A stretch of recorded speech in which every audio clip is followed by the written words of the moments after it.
नमस्कार दोस्तों, welcome to trade and invest. मैं हूं राजेश कुमार और इस वीडियो में मैं बात करने वाला हूं आप सबके साथ आईडीएफसी फर्स्ट बैंक के क्वार्टर 4 के रिजल्ट के बारे में। रिजल्ट तो काफ़ी अच्छा है, लेकिन उन सब के बारे में जानने के पहले हम फट से एक बार देख लेते हैं कि जब आईडीएफसी फर्स्ट बैंक का और कैपिटल फर्स्ट का जब मर्जर हुआ था, उस टाइम पे जो इस बैंक की मैनेजमेंट थी उसने कुछ प्रोमिस किया था। क्योंकि जब मर्जर के टाइम पे बहुत कुछ ऊपर नीचे हुआ था, बहुत सारे एनपीएस थे, बहुत प्रॉब्लम्स थे, तो उन प्रॉब्लम्स के सॉल्यूशन के हिसाब से उन्होंने कुछ प्रोमिस किया था कि हम ऐसा करेंगे 3 से 4 साल के अंदर या 5 साल के अंदर। यहाँ पे आप देख सकते हैं एफआई ईयर 24 से 25 तक के बीच में उन्होंने कहा था कि हम इन टारगेट को अचीव करेंगे। तो हम देख लेते हैं उस प्रॉमिस को उन्होंने कितना फुलफिल किया। कोई भी मैनेजमेंट सही से काम करती है कि नहीं करती है, इसको टेस्ट करने का सिंपल तरीका उनका एनुअल रिपोर्ट ही होता है या उनका इंटरव्यूज होता है। आपको बस इतना देखना होता है कि अपने इंटरव्यूज में उन्होंने जो जो बात कहा है उसको फुलफिल कर रहे हैं कि नहीं। अगर उसको फुलफिल कर रहे हैं या उससे बेटर परफॉर्म कर रहे हैं, यानी मैनेजमेंट जो है वो काफ़ी सही काम कर रही है, जो अपना प्रॉमिस करती है उसको फुलफिल करती है, तो पहले हम एक नज़र उसके ऊपर ही डालते हैं। तो मर्जर के टाइम पे आपका जो टॉप 10 बोरोवर्स का टोटल लोन का परसेंटेज कितना था। मतलब मान लीजिए अगर आप एक बैंक चलाते हैं और आपके बैंक का टोटल कैपिटल 100 करोड़ का है और मान लीजिए उसमें से एक आदमी ने ही 90 करोड़ जमा करके रखा हुआ है, तो आपका जो बैंक के बहुत रिस्की स्टेट में है, क्योंकि एक आदमी के ऊपर आपका डिपेंडेंट है। अगर उस एक आदमी ने अपना कैपिटल निकाल के लेके चला गया, मान लीजिए उसने अपना एफडी खुलवाया था, कुछ भी खुलवाया था, अगर वो वहां से एफडी तुड़ा के चला जाता है तो आपका बैंक का कैपिटल पूरा ही खत्म हो जाएगा। तो ये जितना कम हो, यानी कि जो बहुत बड़े बड़े जो बोरोवर्स है वो बहुत कम होना चाहिए, या अगर बहुत सारे में डिस्ट्रीब्यूट रहेगा तो बैंक को रिस्क कम होगा।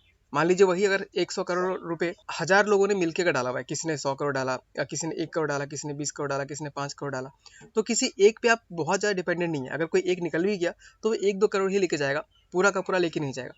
तो ये जितना कम होगा उतना अच्छा है।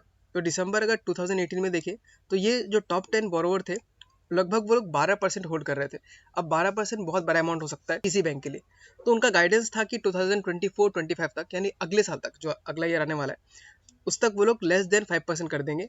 और अभी अगर मार्च 23 में अगर हम देखें तो उन्होंने ऑलरेडी 2.7% पे ला दिया, यानी कि ये पहला टारगेट तो उन्होंने अचीव कर लिया। तो ये एक इस बैंक के लिए गुड न्यूज़ की तरह हम मान के चल सकते हैं। और इसका जो इम्पैक्ट है वो ऑफकोर्स कंपनी के लिए पॉजिटिव ही होगा और हमको स्टॉक में ही पॉजिटिव दिख सकता है। नेक्स्ट जो हमको दिखता है वो एसेट क्वालिटी। अब कोई भी बैंक हो, उसका सबसे बड़ा चीज़ अगर हमको देखना होता है तो देखना पड़ता है कि एसेट क्वालिटी कैसा है। अब बैंक के लिए एसेट कौन सा चीज़ है, जो वो लोन के रूप में दे रही है, वही उसका सबसे बड़ा एसेट है। अगर वो लोन खराब हो गया तो उसका एसेट बहुत ही बेकार हो गया, उसी का हम बोलते हैं एनपीए। तो ग्रॉस एनपीए और नेट एनपीए हम लोग यहाँ पे देख लेते हैं क्या होता है।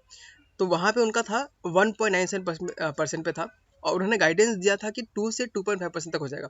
दोस्तों आपको लग रहा होगा कि ग्रॉस एनपीए वो लोग बोल रहे हैं कि बढ़ जाना चाहिए, लेकिन जो इनका बिजनेस मॉडल है, जो कैपिटल फर्स्ट में थे, तो इनका इनका मॉडल ही ऐसा है कि ये लोग ग्रॉस एनपीए को हमेशा 2 से 2.5% के बीच में रखते हैं, क्योंकि इनका बिजनेस मॉडल ही ऐसा है, रिटेल को देते हैं। तो रिटेल में थोड़ा सा हमको अनसिक्योर्ड लोन होता है, तो नेट इंटरेस्ट को हल्का ऊपर रखना ही पड़ता है। नेट एनपीए था, वो इनका गाइडेंस था 1 से 1.2% के बीच में आएगा। तो वो दोनों भी देख सकते हैं कि ये लोग अभी भी अपने ट्रैक में है, कहीं पर अचीव भी कर लिया। आप देख सकते हैं जो ग्रॉस एनपीए है वो 2.51% पे है, थोड़ा ऊपर है, लेकिन अभी हम पहुंच जाएंगे, तो हम ऑलमोस्ट पहुंच गया बोल सकते हैं। नेट एनपीए को देखें तो वो हमारा 0.86 दिख रहा है, तो एक्चुअली काफ़ी बेटर हो गया है, लेकिन ये लोग ऑन ट्रैक दिखा रहे हैं। तो मेरे ख्याल से इनका जो अपना जो इंटरनल असेसमेंट बोलता है कि हमारा नेट एनपीए हमेशा 1% से 1.2% में रहेगा। तो इस क्वार्टर में भले ही कम गया, अगले क्वार्टर में बढ़ के 1% भी जा सकता है, या मेरे लिए तो ये बेटर है कम रहे। तो अगर 1 से नीचे है तो बहुत बढ़िया है। प्रोविजन कवरेज रेशियो, अब इसका मतलब एक बार समझ लेते हैं क्या होता है। मान लीजिए अगर आपने 1000 रुपये का लोन दिया और आपको लगता है कि उसमें से मेरा 200 रुपये का लोन खराब हो जाएगा, तो हमें हमेशा क्या करना चाहिए, हमें उस लोन के खराब होने का वेट नहीं करना चाहिए, हमें उस 200 के ऊपर प्रोविजन कर लेना चाहिए। यानी मान लीजिए आपको लगता है कि अगले महीने मेरे पास सैलरी नहीं आएगा, तो आप क्या करेंगे, आप थोड़ा पैसा कम खर्च करेंगे, या जितना पैसा आपके पास ऑलरेडी है उसमें से बचा के रख लेंगे। अगर सैलरी आ गया तो अच्छी बात है, नहीं आया तो आप ऑलरेडी सिक्योर्ड हो। तो प्रोविजन कवरेज रेशियो भी यही होता है। अगर बैंक को लगता है कि मेरा लोन खराब हो सकता है, तो प्रॉफिट में से कुछ पैसा बचा के रख लेती है, उसको यूज़ नहीं करती, उसको एक कुशन की तरह यूज़ करती है। तो ये जितना ज़्यादा होता है उतना बढ़िया होता है। तो आप देख सकते हैं कि दिसंबर 2018 में ओनली 53% था जो पीसीआर था, प्रोविजन कवरेज रेशियो था। इनका टारगेट था कि इनको 70% के ऊपर रखना है, और अभी इनका 80% आ चुका है। तो ये भी इन लोग ने ऑलमोस्ट अचीव कर लिया, लेकिन इसको ये लोग ऑन ट्रैक में ही बता रहे हैं, क्योंकि हमको ये ऊपर नीचे हो सकता है, लेकिन ऑलमोस्ट अचीव कर चुके हैं। नेट इंटरेस्ट मार्जिन, अब इसका मतलब दोस्तों क्या होता है, एकदम सिंपल भाषा में अगर समझाऊँ तो बैंक का बिजनेस क्या है, लोन देना और पैसे को बोरो करना। जैसे हम अगर डिपॉजिट करते हैं तो हमने तो बैंक को डिपॉजिट किया, लेकिन बैंक के लिए क्या है, वो एक टाइप का लोन बैंक ने हमसे लिया, क्योंकि बैंक हमको इंटरेस्ट दे रही है। और बैंक क्या करती है, वही पैसे किसी किसी दूसरे को लोन देती है, लेकिन ज़्यादा इंटरेस्ट रेट पे।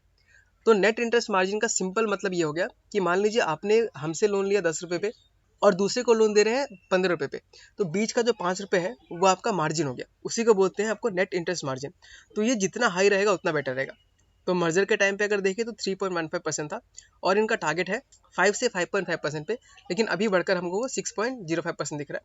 तो ये ऑलरेडी अचीव हो चुका है। लेकिन दोस्तों याद रखिएगा 6% जो इंटरेस्ट मार्जिन है वो मेंटेन करना काफ़ी मुश्किल है, क्योंकि बड़े से बड़े बैंकों का भी 5 से 5.5% के बीच में ही है।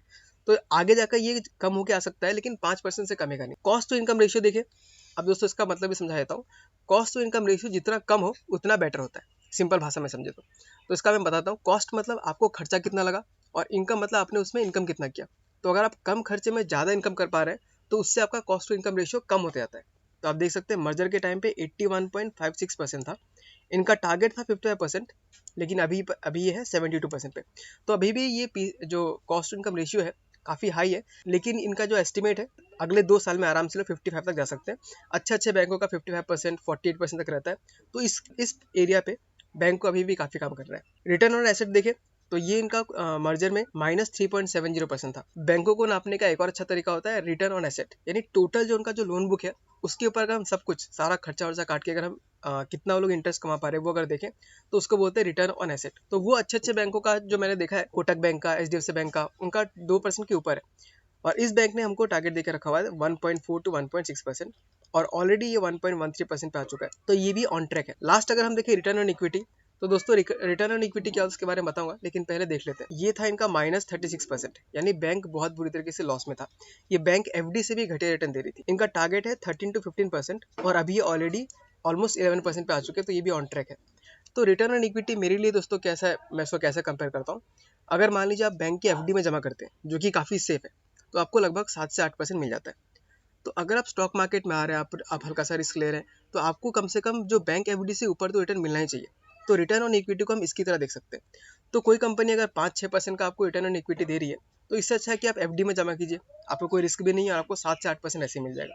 तो किसी भी स्टॉक को अगर अच्छा होना है तो उसको लगभग 15% से ऊपर का रिटर्न ऑन इक्विटी दिखाना जरूरी होता है, और इनका टारगेट भी 13 to 15% है, और भी ये लोग 11% पे आ चुके हैं। तो ये भी ऑन ट्रैक है। तो इस स्लाइड को हमको देख के समझ में आता है कि कंपनी ने जो भी अपना प्रोमिस किया था उसको या तो ऑलमोस्ट अचीव कर लिया है या अपने ट्रैक पर है।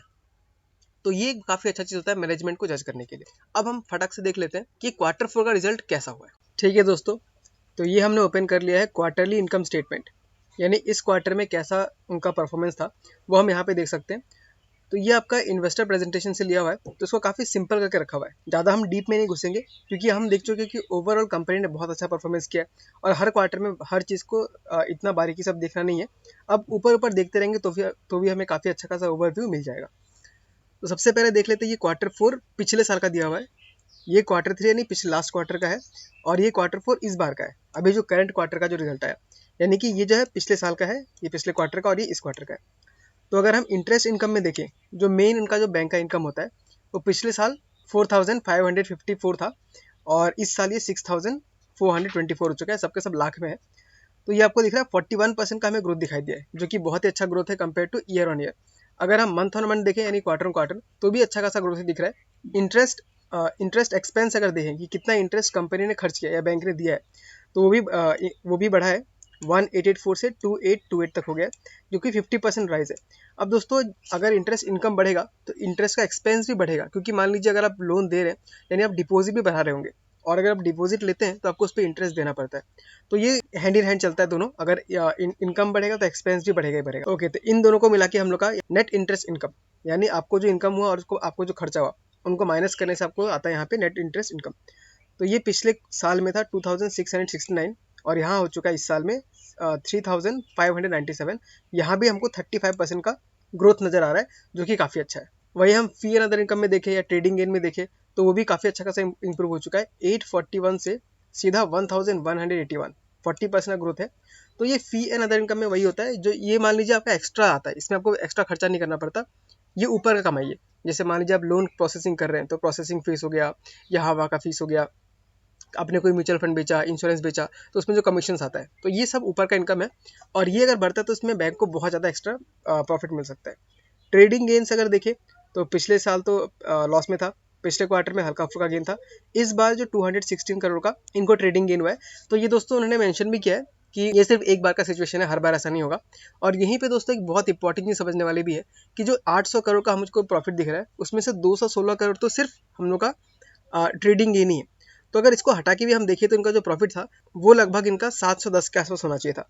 तो उस बेसिस से भी अगर हम देखें, यानी ये जो वन टाइम का जो प्रॉफिट आया 200 करोड़ का, उसको अगर इग्नोर भी कर दे तो भी लगभग 15% का ग्रोथ हमें दिख रहा है क्वार्टर ऑन क्वार्टर। और ईयर देखेंगे तो हमें काफ़ी अच्छा खासा 100% तक का हमको रिटर्न मिल रहा है।